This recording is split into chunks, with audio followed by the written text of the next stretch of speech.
Welcome back to another episode of Let's Talk Boxing. I'm Leti. I'm LB. And let's go over the main event. Ooh, this is a good fight. So we had Carlos Adames, A.K.A. Bronco. out of the República Dominicana, versus Julian Williams, representing Philly. A.K.A. J-Rock.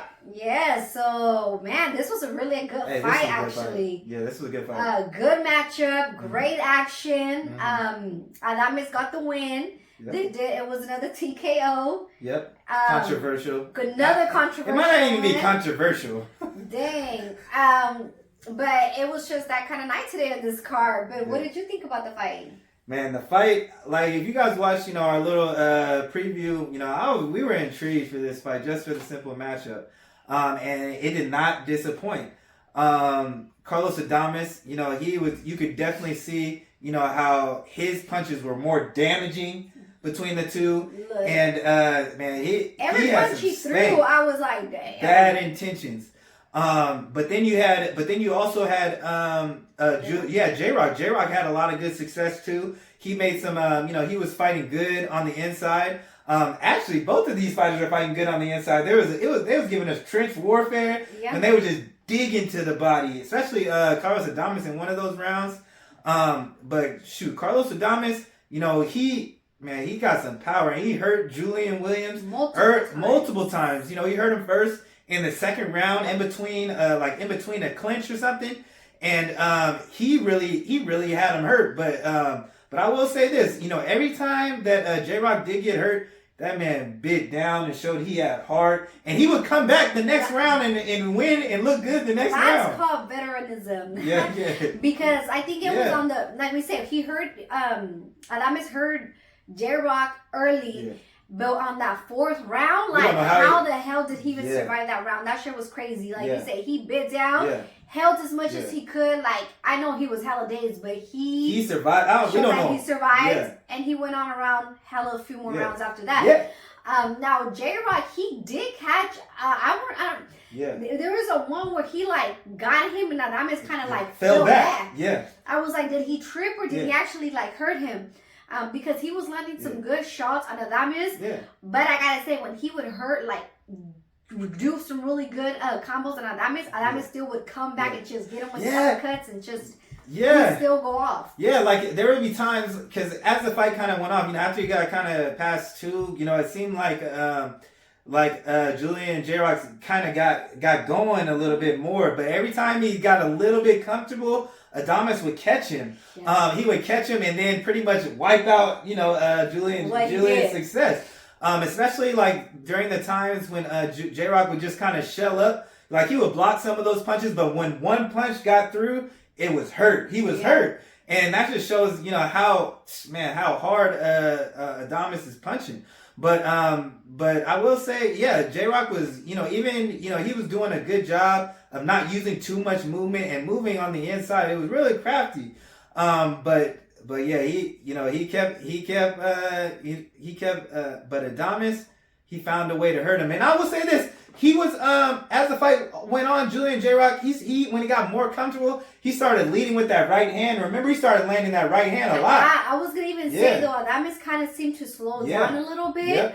But again, at the spur of the moment, there would be just spurs that he'd go off. But he did slow down. I feel like J-Rock was kind of hitting him with some really good J-Rock did a good job of leading with that right hand, and he was landing it at will. But it only takes one punch from Adames and to change that was changing the game. And Adames, he does tend to slow down. Even if you look at that Deryevchenko fight or his loss that he took to Patrick Teixeira in 154, as the fight goes on, he does tend to slow down, but he still remains dangerous. His output goes down as the fight goes on, but when he does decide to throw, it's explosive, it's powerful, it's with either hand, and it was doing damage. And he stayed southpaw, right? I feel like most of the he did southpaw, but when he did change to orthodox, that right hand was coming mean, and you could even see it. But it was a good fight, and it was definitely shouldn't have been stopped. J-Rock was hurt. he was hurt, but he was still in that. He was more hurt in that 4th round, right? Yeah. And he was taking a lot of shots, and he didn't return. But he was still on his feet, and even when the ref was going to stop the fight, he was throwing a punch, and you could tell, like, I feel like also, like, normally, like, when a fighter is kind of, like, out on his feet, like, it's easier for the ref to get in between and kind of push him. Yeah. But he was, like, the ref was trying hard to get in between, which means that, hey, like, I feel like J-Rock, he was still there. Because it was a struggle for the ref to get in between him and to push J-Rock back to stop it. So I'm like, he still was, you know what I mean? Yeah, I think he could have still gone on. But I'm going to tell you who wasn't having that. Oh, yeah. Redman wasn't having that. Redman, he was hot. Yeah. He was hot, cursing at the ref and shit. He was pissed off. But yeah, I feel like they could have for sure let the fight go on a little bit more. It's like 15 seconds before the round was up. Yeah. But the ref, I don't know, maybe he saw something we didn't.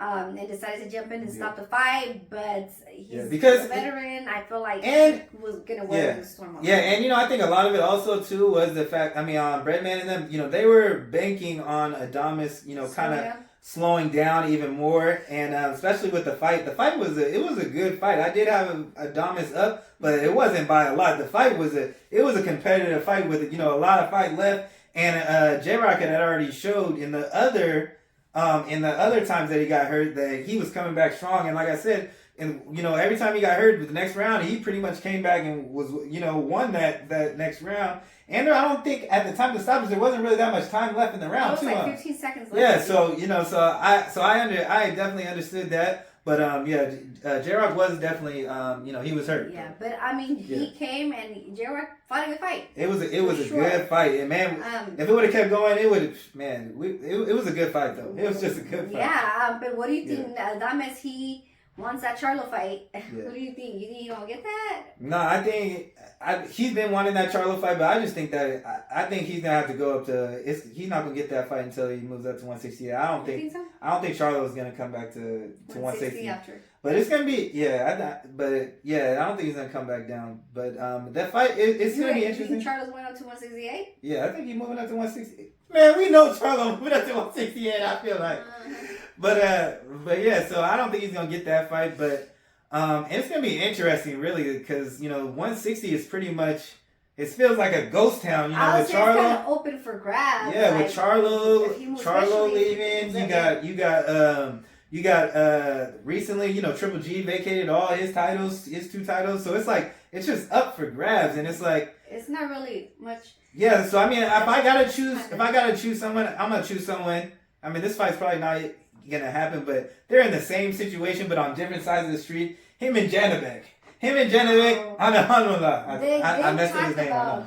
They did talk about Janibek. Yeah. Janibek's That's a good fight right there. Shit. That's a good fight right there, and I think and he's looking for opponents. He really can't get an opponent at 160 just because there's not really much there. And Adames, in the same situation. Especially, the Munguia and said, he's moving up to 168. Yeah. So it's really, it's either that or he's gonna have to wait for, maybe he can get the Jermell when Jermell come up. Oh, man. One of the Charlo brothers. Yeah, it's not gonna be Jermell, but well, we'll have to see. Yeah. We'll have to see who he gets matched up with. But but if I had to choose, like, in a perfect world, I would like to see him fight Johnny Bay. That'd be a good one.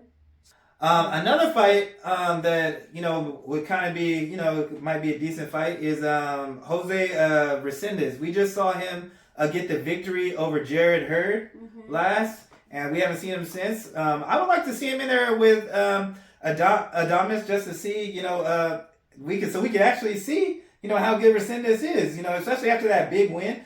I wouldn't mind seeing him that matchup either. Yeah.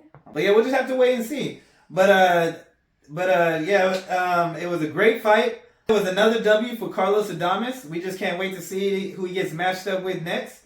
But that's all we got. So let us know below what you guys saw the fight or who you guys want to see him get matched up with next.